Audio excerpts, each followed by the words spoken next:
अवधूत चिंतन श्री गुरुदेव दत्त श्री स्वामी समर्थ महाराज की जय।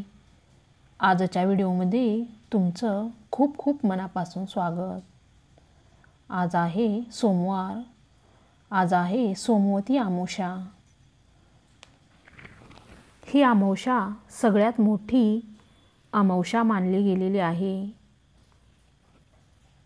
आजच्या दिवशी तुम्ही जर खरंच मनापासून उपाय केले तर तुम्हाला नक्कीच फरक पडेल।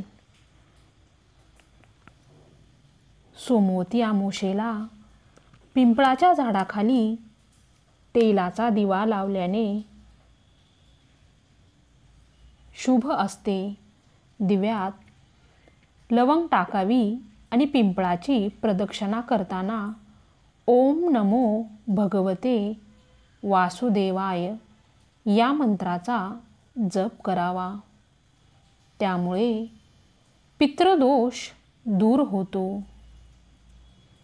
सोमवती अमावस्याला भगवान शिवाची पूजा फलदायी मानली जाते।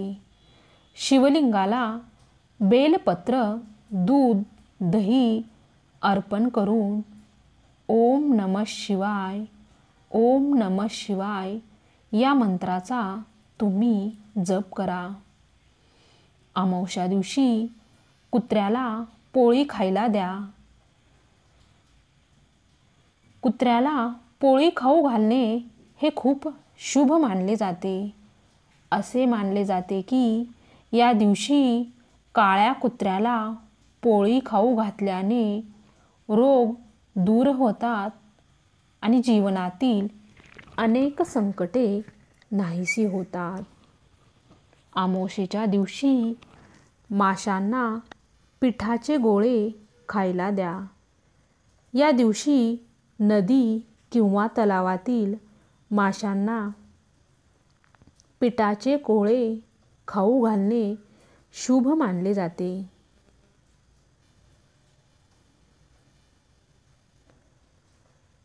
सोमवती अमावस्या दिवशी पाण्यात लाल चंदन आणि गूळ मिसळून सूर्यदेवाला अर्घ्य अर्पण करावे।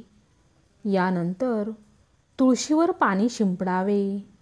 तुळशी मातेची पूजा करावी आणि तुळशीला तुपाचा दिवा लावावा। या दिवशी तुम्ही पशुपक्ष्यांसाठी अन्न पाण्याची व्यवस्था करू शकता। काळे तीळ, दूध, तांदूळ हे तुम्ही अमावस्या दिवशी दान केले तर तुमच्या मागील सर्व संकटे दूर होतील। या दिवशी भगवान शिव आणि पार्वती मातेची पूजा करावी। तुळशीची पाने,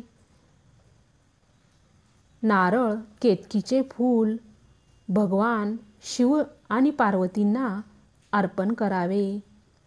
जर काही कारणास्तव तुम्ही पूर्वजांचे पिंडदान केले नसेल तर सोमवती अमावस्याला तुम्ही पिंडदान करू शकता। श्री स्वामी समर्थ। जय जय स्वामी समर्थ। आजचा व्हिडिओ जर तुम्हाला आवडला असेल तर नक्की लाईक करा,